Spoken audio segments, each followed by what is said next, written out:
Chi 31 tỷ đô, Đài Loan sẵn sàng kịch bản chiến tranh với Trung Quốc. Tại sao? Philippines cử quan chức an ninh cấp cao sang gấp Việt Nam. Mất 250 triệu đồng, nữ doanh nhân sập bẫy kẻ giả danh cán bộ thuế. Trung Quốc đưa robot cảnh sát ra đường, máy móc bắt đầu thay thế con người. Evergrande sụp đổ, ông trùm bất động sản Trung Quốc lĩnh án chung thân. 773.000, đó là con số về căn nhà ở xã hội đang xây. Vì sao người thu nhập thấp vẫn khó có thể mua? Chiêu trò cò sốt ngoại giao. Chi 31 tỷ đô, Đài Loan sẵn sàng kịch bản chiến tranh với Trung Quốc. Thưa quý vị, Đài Loan vừa phát đi một tín hiệu khiến khu vực châu Á Thái Bình Dương phải chú ý. Đó là hòn đảo này đang chuẩn bị một khoản ngân sách quốc phòng vượt mốc 1.000 tỷ Đài tệ, lần đầu tiên trong lịch sử, tương đương khoảng 31,4 tỷ đô. Theo Reuters, chính quyền Đài Loan đề xuất tăng 18% chi tiêu quốc phòng trong năm 2027, đưa tổng ngân sách lên khoảng 1.122,5 tỷ Đài tệ. Và điều đáng chú ý không chỉ nằm ở con số 31 tỷ USD. Đằng sau khoản tiền khổng lồ này là một thông điệp rất rõ ràng, Đài Bắc đang tăng tốc chuẩn bị cho những kịch bản xung đột ngày càng nghiêm trọng với Bắc Kinh. Trọng tâm của gói chi tiêu mới sẽ bao gồm tên lửa, máy bay không người lái, hiện đại hóa quân đội và tăng cường khả năng phòng thủ trên biển. Đặc biệt, Bộ Quốc phòng Đài Loan cho biết kế hoạch lần này có khoản chi bổ sung cho drone và tên lửa, những hạng mục trước đó từng gặp khó khăn trong quá trình được Quốc hội phê duyệt. Nói cách khác, Đài Loan không chỉ mua thêm vũ khí, họ đang cố gắng xây dựng một hệ thống phòng thủ có thể hoạt động trong một cuộc khủng hoảng kéo dài. Từ phòng thủ đến kịch bản phong tỏa. Đây là điểm khiến câu chuyện trở nên nóng hơn. Tuần trước, Đài Loan vừa kết thúc cuộc tập trận quân sự thường niên Han Kuang, trong đó quân đội mô phỏng nhiều kịch bản chiến đấu, bao gồm cả tình huống Trung Quốc áp đặt phong tỏa đường biển đối với hòn đảo. Kịch bản này đặc biệt đáng chú ý bởi nếu xảy ra khủng hoảng, Đài Loan không nhất thiết phải đối mặt ngay lập tức với một cuộc đổ bộ toàn diện. Một cuộc phong tỏa gây sức ép trên biển, các hoạt động quân sự quanh đảo hoặc chiến tranh vùng xám cũng có thể tạo ra áp lực khổng lồ đối với Đài Bắc. Trong khi đó, quân đội Trung Quốc gần như ngày nào cũng duy trì hoạt động quân sự xung quanh Đài Loan.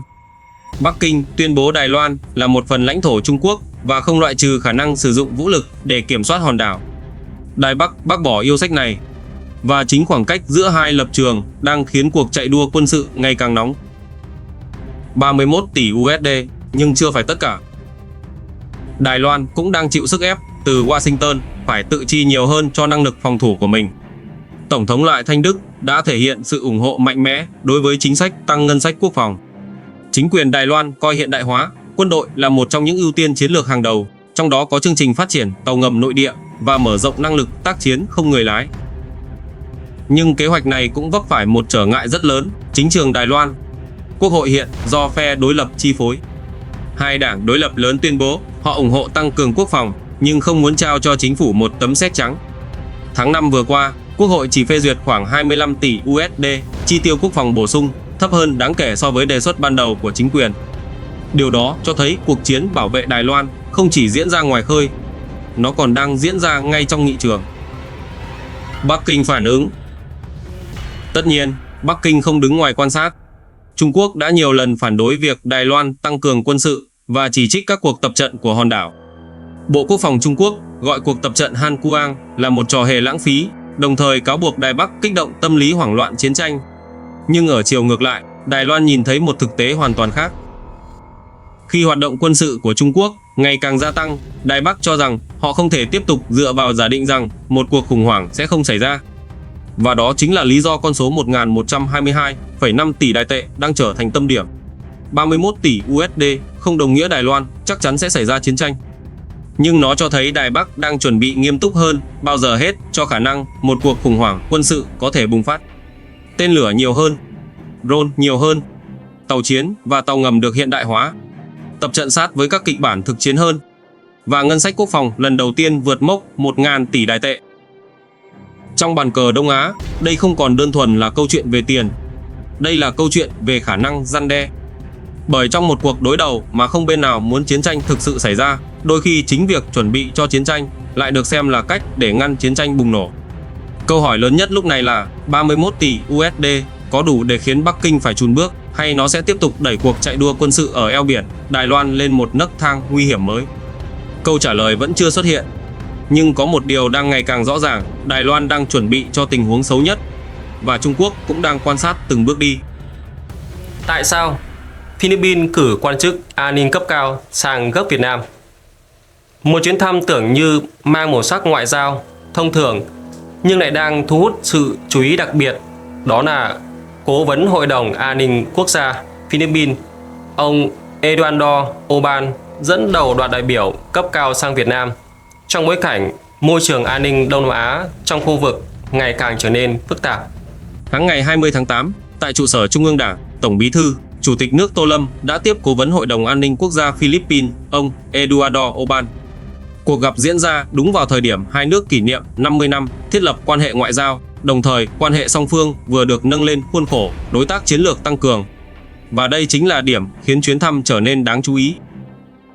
Philippines đang tìm kiếm điều gì ở Việt Nam? Theo thông tin được công bố, hai bên thống nhất cần tăng cường tin cậy chính trị, trao đổi về các vấn đề chiến lược và mở rộng hợp tác an ninh. Các lĩnh vực được đề cập không chỉ là những vấn đề an ninh truyền thống. Hai nước còn muốn mở rộng hợp tác về cứu hộ, cứu nạn, khoa học công nghệ, tội phạm xuyên quốc gia, biến đổi khí hậu, an ninh nguồn nước, năng lượng và lương thực. Nhưng nổi bật nhất vẫn là Biển Đông.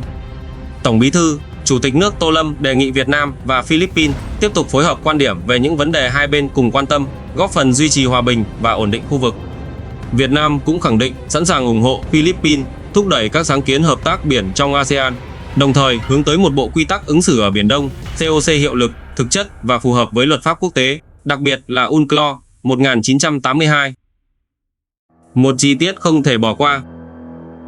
Philippines hiện đang giữ vai trò Chủ tịch ASEAN năm 2026. Vì vậy, việc Manila tăng cường trao đổi với Hà Nội không chỉ mang ý nghĩa song phương. Nó còn liên quan đến bài toán lớn hơn, ASEAN sẽ phản ứng như thế nào trước những biến động an ninh đang diễn ra trong khu vực. Philippines muốn thúc đẩy hợp tác trong ASEAN. Việt Nam tuyên bố sẵn sàng phối hợp. Hai bên cùng nhấn mạnh đối thoại, luật pháp quốc tế và giải quyết tranh chấp bằng biện pháp hòa bình. Đây là một thông điệp ngoại giao khá rõ ràng. Biển Đông, điểm nóng trong cuộc đối thoại. Trong những năm gần đây, Biển Đông liên tục trở thành tâm điểm của các vấn đề an ninh khu vực. Việt Nam và Philippines đều có những lợi ích trực tiếp tại vùng biển này. Vì thế, khi Cố vấn Hội đồng An ninh Quốc gia Philippines trực tiếp sang Hà Nội và nhấn mạnh hợp tác về các vấn đề chiến lược, câu chuyện lập tức vượt khỏi phạm vi một chuyến thăm ngoại giao thông thường. Đây có thể được xem là một phần của quá trình xây dựng mạng lưới hợp tác và lòng tin giữa các quốc gia Đông Nam Á trong bối cảnh cạnh tranh chiến lược ngày càng gay gắt. Tuy nhiên, cần nhấn mạnh, chưa có thông tin chính thức nào cho thấy Việt Nam và Philippines đang hình thành một liên minh quân sự hay chuẩn bị cho một cuộc đối đầu quân sự với bất kỳ quốc gia nào. Điểm được công bố rõ ràng là hai nước muốn tăng cường hợp tác an ninh, đối thoại và phối hợp trong khuôn khổ ASEAN, đồng thời thúc đẩy giải quyết tranh chấp bằng biện pháp hòa bình. 50 năm quan hệ, một giai đoạn mới. Năm 2026 đánh dấu nửa thế kỷ Việt Nam và Philippines thiết lập quan hệ ngoại giao. Nhưng thay vì chỉ nhìn lại quá khứ, hai bên đang cố gắng mở rộng chương trình hợp tác cho giai đoạn mới. Cố vấn Eduardo Oban khẳng định Việt Nam là một trong những đối tác quan trọng hàng đầu của Philippines tại Đông Nam Á. Ông cũng cam kết thúc đẩy quan hệ đối tác chiến lược tăng cường theo hướng thực chất và hiệu quả, trong đó có lĩnh vực an ninh. Và đây có lẽ mới là phần đáng chú ý nhất. Một quan chức an ninh cấp cao Philippines xuất hiện tại Hà Nội. Trong lúc Philippines giữ ghế chủ tịch ASEAN, hai nước vừa nâng cấp quan hệ, còn Biển Đông tiếp tục là một trong những vấn đề an ninh nhạy cảm nhất khu vực. Liệu đây có phải dấu hiệu cho thấy Việt Nam và Philippines đang muốn nâng hợp tác an ninh lên một cấp độ mới? Chưa thể kết luận như vậy chỉ từ một chuyến thăm. Nhưng một điều chắc chắn là Hà Nội và Manila đang muốn nói chuyện với nhau nhiều hơn về an ninh, Biển Đông và tương lai của ASEAN. Và trong bàn cờ địa chính trị Đông Nam Á, đôi khi việc các quốc gia tăng cường đối thoại với nhau cũng chính là một cách để chuẩn bị cho những kịch bản bất ngờ nhất. Nữ doanh nhân sập bẫy kẻ giả danh cán bộ thuế. Thưa quý vị, chỉ trong một cuộc điện thoại, một ứng dụng giả mạo và khoảng 2 giờ đồng hồ, một nữ doanh nhân tại Hà Nội đã mất trắng 250 triệu đồng trong tài khoản. Theo báo Vietnamnet, ngày 16 tháng 8, chị T bất ngờ nhận được cuộc gọi từ một số điện thoại lạ, đầu dây bên kia tự xưng là cán bộ cơ quan thuế. Người này liên tục đưa ra những yêu cầu tưởng như rất chuyên nghiệp, xác minh doanh nghiệp đang hoạt động tại địa bàn, kiểm tra thông tin người phụ thuộc trên VNeID, kiểm tra dữ liệu trên eTax Mobile. Không dừng lại ở đó, cán bộ thuế giả còn yêu cầu chị tải ứng dụng dịch vụ công, thực hiện một số thủ tục liên quan đến kho bạc nhà nước và chứng minh việc góp đủ vốn điều lệ. Thậm chí, đối tượng còn nhiệt tình hướng dẫn chị viết đơn gửi cơ quan thuế. Nghe rất chính thống, nghe rất bài bản. Và quan trọng nhất, nó đánh trúng đúng nỗi lo mà chị T đang có. Trước đó, kế toán của công ty vừa thông báo doanh nghiệp cần hoàn tất việc góp đủ vốn điều lệ 500 triệu đồng trong thời hạn 90 ngày.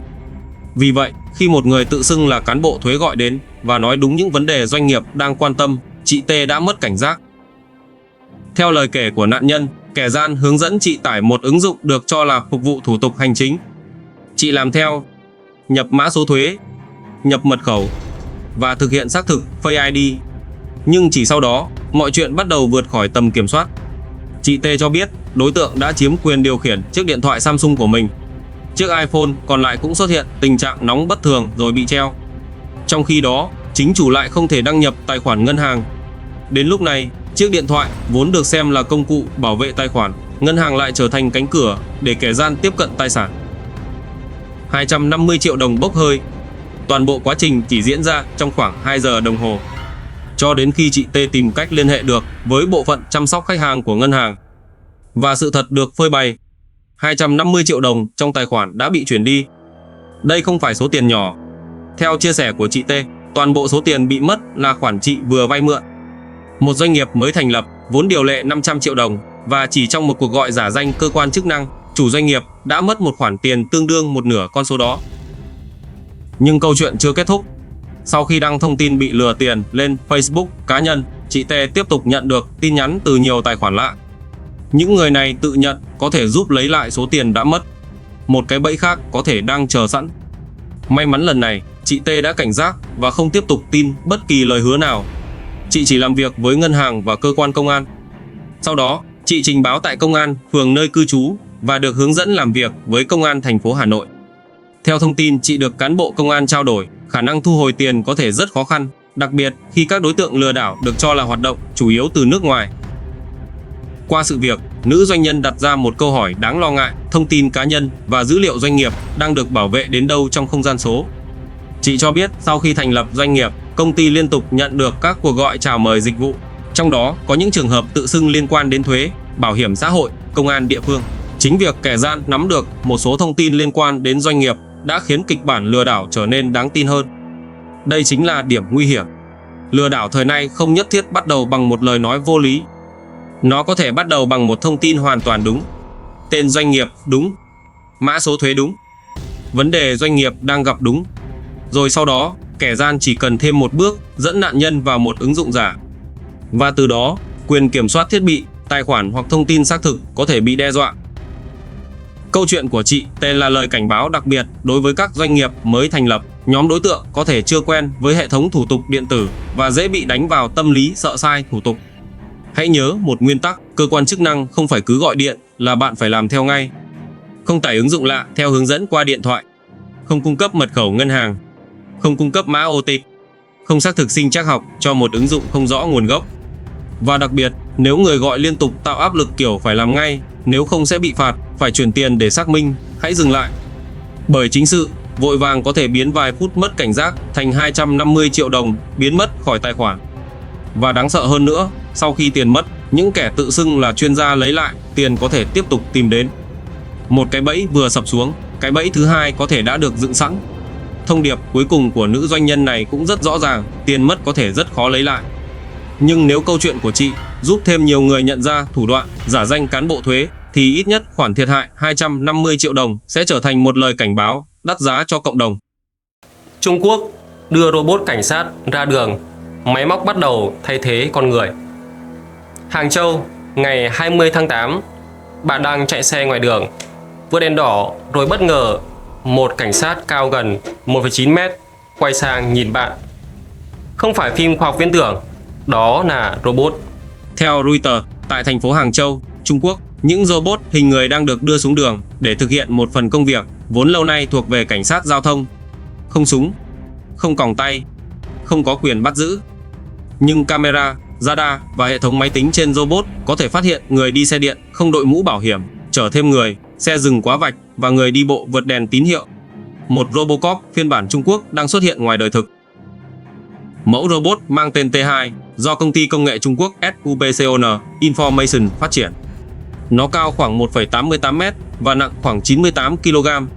Thay vì bước đi như con người, robot sử dụng bánh xe để di chuyển. Khi phát hiện người đi xe điện không đội mũ, robot có thể đưa ra lời cảnh báo. Khi đèn giao thông thay đổi, cánh tay cơ khí của nó cũng thực hiện những động tác điều khiển giao thông đồng bộ với tín hiệu. Nghe có vẻ giống một cảnh trong phim, nhưng đây là thử nghiệm đang diễn ra trên đường phố thật. Theo SUPCON, kể từ tháng 5, công ty đã triển khai 15 robot tại Hàng Châu. Và con số mà doanh nghiệp đưa ra khiến nhiều người phải chú ý, hơn 170.000 cảnh báo đã được phát ra. SUPCON cũng cho biết số trường hợp đi xe không đội mũ bảo hiểm và phương tiện vượt vạch dừng theo tháng đã giảm hơn 40%. Tuy nhiên, có một điểm rất quan trọng, Reuters cho biết chưa thể độc lập xác minh những số liệu này, trong khi cảnh sát giao thông Hàng Châu không phản hồi yêu cầu bình luận. Vì vậy, đây là những con số do phía công ty cung cấp, chứ chưa thể xem là kết quả đã được xác nhận độc lập. Điều đáng chú ý hơn nằm ở khả năng của những cỗ máy này. Robot có thể trả lời các câu hỏi liên quan đến chỉ đường, bãi đỗ xe và luật giao thông. Trong trường hợp khẩn cấp, hệ thống còn có chức năng kết nối người sử dụng với cảnh sát địa phương. Nói cách khác, robot không chỉ quan sát, nó đang được thử nghiệm để trở thành một dạng trợ lý giao thông tự động trên đường phố. Và đây mới chính là phần khiến câu chuyện trở nên lớn hơn. Theo Reuters, những robot giao thông này nằm trong một xu hướng rộng hơn của ngành công nghiệp Trung Quốc đưa robot ra khỏi các sân khấu triển lãm và phòng trưng bày để thực hiện những công việc thực tế. Tức là thay vì chỉ trình diễn robot biết nhảy, biết vẫy tay hay chào khách, Trung Quốc đang thử nghiệm câu hỏi khó hơn, liệu robot có thể thực sự làm việc thay con người? Trong lĩnh vực giao thông, câu trả lời ban đầu dường như là có thể, ít nhất đối với những nhiệm vụ lặp đi lặp lại. Robot có thể quan sát liên tục, không mệt, không cần nghỉ ca theo cách con người, và có thể xử lý một lượng lớn tín hiệu từ camera, radar và hệ thống máy tính.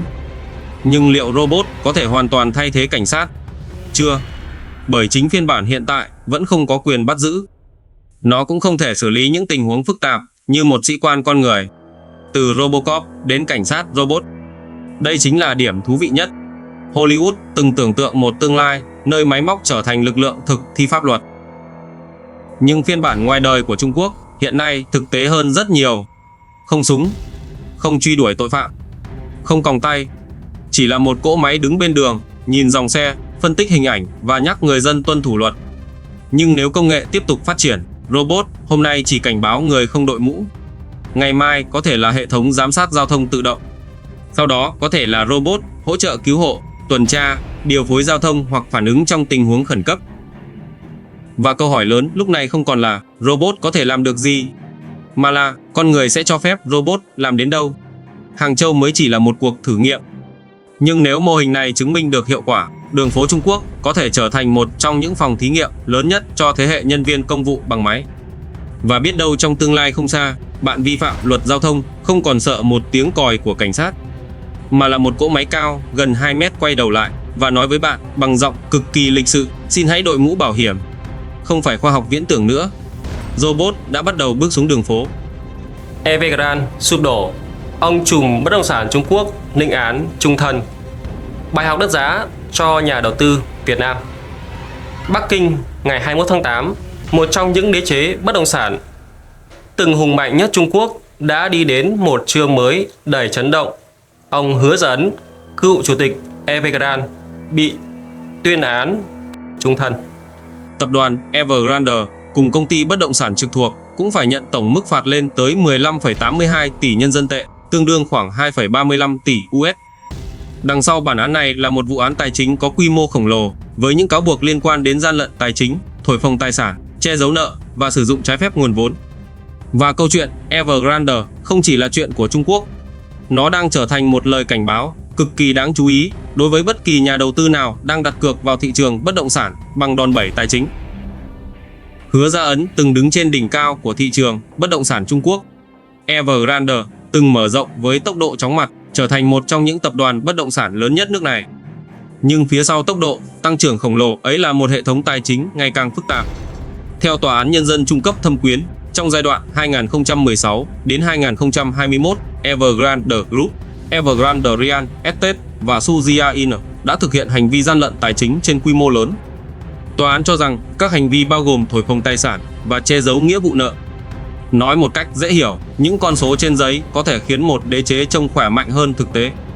Và khi những con số đó không còn phản ánh đúng sức khỏe tài chính, toàn bộ hệ thống có thể trở thành một quả bom hẹn giờ. Bản án lần này không chỉ nhắm vào cá nhân Suzia Inn. Tòa án tuyên Evergrande Group phải nộp tổng cộng 8,82 tỷ nhân dân tệ tiền phạt. Evergrande Real Estate bị phạt thêm 7 tỷ nhân dân tệ. Tổng cộng 15,82 tỷ nhân dân tệ, khoảng 2,35 tỷ USD. Còn Suzia Inn, ông bị tước quyền chính trị suốt đời, toàn bộ tài sản cá nhân bị tịch thu và phải tiếp tục hoàn trả các khoản thu lợi bất hợp pháp theo quy định của tòa án. Đáng chú ý, tòa án cho biết việc bồi thường thiệt hại cho các nạn nhân được ưu tiên trước việc thi hành các khoản phạt và tịch thu tài sản. Các kết luận của tòa án còn nghiêm trọng hơn. Theo phán quyết, Evergrande và Suzia Inn bị kết luận liên quan đến nhiều tội danh, trong đó có huy động trái phép tiền gửi từ công chúng, gian lận huy động vốn, cho vay trái phép, phát hành chứng khoán gian dối, tiết lộ trái phép thông tin quan trọng và hối lộ trong doanh nghiệp. Suzia Inn còn bị kết luận về hành vi sử dụng trái phép nguồn vốn và tham mô tài sản trong quá trình thực hiện nhiệm vụ. Tòa án cũng cho rằng Evergrande và Su đã sử dụng hối lộ để tác động tới các tổ chức tài chính, qua đó có được tín dụng và nguồn vốn bảo hiểm phục vụ hoạt động của tập đoàn. Evergrande Real Estate bị kết tội phát hành chứng khoán gian dối. Đây không còn là câu chuyện của một doanh nghiệp bất động sản gặp khó khăn. Đây là một vụ án mà tòa án Trung Quốc đánh giá đã gây ảnh hưởng nghiêm trọng tới trật tự kinh tế thị trường và quyền lợi tài sản của công chúng. Vụ án chưa dừng lại ở Suzia Inn. Trong ngày 20 tháng 8, các tòa án tại Thâm Quyến cũng xét xử nhiều vụ án liên quan đến những nhân sự khác của Evergrande. 56 bị cáo nhận các mức án từ 1 năm 10 tháng đến 18 năm tù. Các tội danh liên quan bao gồm huy động trái phép tiền gửi, gian lận, huy động vốn và sử dụng trái phép nguồn vốn. Ngoài án tù, những người này còn bị phạt tiền hoặc tịch thu tài sản, trong khi các khoản thu lợi bất hợp pháp tiếp tục được thu hồi. Vậy, câu chuyện Evergrande có liên quan gì tới Việt Nam? Có một bài học rất đáng suy ngẫm, đừng nhầm quy mô với sức khỏe tài chính. Một doanh nghiệp có thể sở hữu hàng loạt dự án, có doanh thu khổng lồ, có thương hiệu nổi tiếng, có hàng trăm nghìn khách hàng. Nhưng nếu tăng trưởng phụ thuộc quá nhiều vào nợ vay và dòng tiền tương lai, rủi ro có thể tích tụ âm thầm phía dưới. Đặc biệt với bất động sản, nơi giá trị tài sản rất lớn, nhưng dòng tiền thực tế có thể bị chậm lại khi thị trường đảo chiều. Khi tín dụng dễ dàng, đòn bẩy có thể biến một doanh nghiệp thành người khổng lồ. Nhưng khi dòng tiền bị đứt, chính đòn bẩy đó có thể biến người khổng lồ thành con nợ khổng lồ. Nhà đầu tư cần nhìn gì? Đừng chỉ nhìn vào giá đất, đừng chỉ nhìn vào những dự án hoành tráng, đừng chỉ nhìn vào doanh thu được công bố, và đặc biệt, đừng đánh giá doanh nghiệp chỉ bằng tốc độ tăng trưởng. Nhà đầu tư cần quan tâm đến nợ phải trả là bao nhiêu, dòng tiền từ hoạt động kinh doanh có thực sự dương hay không, doanh nghiệp có đủ tiền mặt để trả nợ đến hạn không, tài sản có thực sự tạo ra dòng tiền hay chỉ nằm trên bảng cân đối kế toán. Và quan trọng nhất, nếu thị trường bất động sản giảm mạnh, doanh nghiệp có thể sống được bao lâu? Evergrande cho thấy một điều rất rõ, một đế chế có thể trông cực kỳ lớn ngay trước khi bước vào khủng hoảng. Chương cuối của Suzia Inn. Suzia Inn đã bị áp dụng các biện pháp cưỡng chế từ tháng 9 năm 2023. Phiên tòa được xét xử công khai tại Tòa án Nhân dân Trung cấp Thâm Quyến vào tháng 4 năm 2026. Trong lời nói sau cùng, ông bày tỏ sự hối hận. Nhưng với các nhà đầu tư và những người liên quan đến vụ việc, câu chuyện không đơn giản kết thúc bằng một bản án. Hậu quả tài chính vẫn còn đó. Các khoản thiệt hại vẫn phải được xử lý. Tài sản vẫn phải được thu hồi. Và niềm tin thị trường, thứ mất rất lâu để xây dựng, có thể mất đi chỉ trong một thời gian rất ngắn. Evergrande từng được xem là biểu tượng của cơn sốt bất động sản Trung Quốc. Giờ đây, cái tên này lại trở thành biểu tượng của mặt trái của tăng trưởng bằng đòn bẩy. Và đối với nhà đầu tư Việt Nam, bài học có lẽ không nằm ở việc bất động sản có còn tăng giá hay không. Bài học nằm ở một câu hỏi đơn giản hơn, nếu dòng tiền ngừng chảy ngày mai, khoản đầu tư của bạn có còn đứng vững hay không? Bởi trên thị trường tài chính, thứ nguy hiểm nhất không phải là một doanh nghiệp lớn sụp đổ, mà là việc nhà đầu tư chỉ nhận ra doanh nghiệp đó đã yếu đến mức nào sau khi mọi thứ đã quá muộn. Thưa quý vị, 773.000 căn nhà ở xã hội đang được triển khai trên cả nước. Nghe qua thì đây có vẻ là một trong những con số khổng lồ, nhưng nghịch lý nằm ở chỗ nhà ở xã hội đang được xây rất là nhiều, nhưng người thu nhập thấp vẫn có thể phải chật vật để tìm được một căn nhà phù hợp. Và trong khoảng trống giữa có dự án và mua được nhà, một nguy cơ khác cũng xuất hiện, đó là cò suất ngoại giao về nhà ở xã hội. Theo báo cáo của Bộ Xây dựng, đến hết tháng 7 năm 2026, cả nước có 875 dự án nhà ở xã hội đang được triển khai, với tổng quy mô 773.457 căn, tổng mức đầu tư khoảng 637.019 tỷ đồng. Nhưng cần hiểu thật rõ, con số 773.000 căn không có nghĩa là 773.000 căn đã hoàn thành và đang mở bán cho người dân vào ở. Trong số này, có 289 dự án đã hoàn thành với khoảng 197.805 căn. Tiếp đó là 270 dự án đã khởi công, đang triển khai với khoảng 270.409 căn. Và còn 316 dự án mới được chấp thuận chủ trương đầu tư, quy mô khoảng 305.243 căn. Nói cách khác, một phần đã hoàn thành, một phần đang xây, một phần vẫn đang ở giai đoạn chuẩn bị. Vì vậy, khoảng cách giữa con số trên báo cáo và nguồn cung thực tế mà người dân có thể mua hoặc thuê vẫn còn rất lớn. Đây mới là bài toán đau đầu. Theo Bộ Xây dựng, cả nước đã quy hoạch khoảng 1.986 vị trí với tổng diện tích khoảng 10.279 ha đất để phát triển nhà ở xã hội. Một số địa phương còn dành quỹ đất rất lớn. Đồng Nai khoảng 1.723 ha, Thành phố Hồ Chí Minh khoảng 1.740 ha, Hà Nội khoảng 1.555 ha, Bắc Ninh khoảng 754 ha, Tây Ninh khoảng 570 ha, Quảng Ngãi khoảng 461 ha. Nghe thì rất lớn, nhưng có đất trên quy hoạch không đồng nghĩa với việc ngày mai người dân có thể mua nhà trên mảnh đất đó. Bởi giữa một khu đất được quy hoạch và một dự án hoàn chỉnh là cả một chuỗi thủ tục: giải phóng mặt bằng, bồi thường, tái định cư hạ tầng, thủ tục đầu tư, thủ tục đất đai, thủ tục xây dựng, nguồn vốn, và cuối cùng mới là căn nhà thực sự xuất hiện trên thị trường. Một nghịch lý khác cũng được Bộ Xây dựng chỉ ra, một số khu đất dành cho nhà ở xã hội nằm xa trung tâm đô thị, khu công nghiệp hoặc cụm công nghiệp. Giao thông lại chưa thuận tiện. Điều này tạo ra một bài toán rất thực tế. Giả sử một công nhân mua được căn nhà giá phù hợp, nhưng mỗi ngày phải đi hàng chục cây số đến nơi làm việc, tiền xăng, tiền phương tiện, thời gian di chuyển, chi phí sinh hoạt, tất cả lại cộng vào chi phí thực tế của việc sở hữu căn nhà. Khi đó, một căn nhà giá rẻ trên giấy có thể chưa chắc là lựa chọn rẻ nhất đối với người lao động. Và đây chính là lý do vị trí quan trọng không kém giá bán. Nhà ở xã hội không chỉ thiếu đất sạch. Một điểm nghẽn khác là thủ tục và nguồn vốn. Theo đánh giá của Bộ Xây dựng, tại một số địa phương, thủ tục về đầu tư, đất đai, xây dựng và nhà ở còn chậm. Việc phối hợp giữa các cơ quan chưa đồng bộ, dự án kéo dài, chi phí tăng. Trong khi đó, xây nhà ở xã hội cần nguồn vốn lớn nhưng thời gian thu hồi vốn dài. Đặc biệt với nhà ở cho thuê, dòng tiền có thể mất nhiều năm mới thu hồi được. Đây là lý do nguồn vốn trở thành bài toán khó. Nguồn tín dụng hỗ trợ còn hạn chế.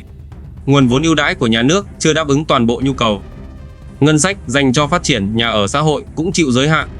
Và cuối cùng, người thu nhập thấp lại là người đứng ở cuối chuỗi chờ đợi. Và đây là phần người dân cần đặc biệt cảnh giác.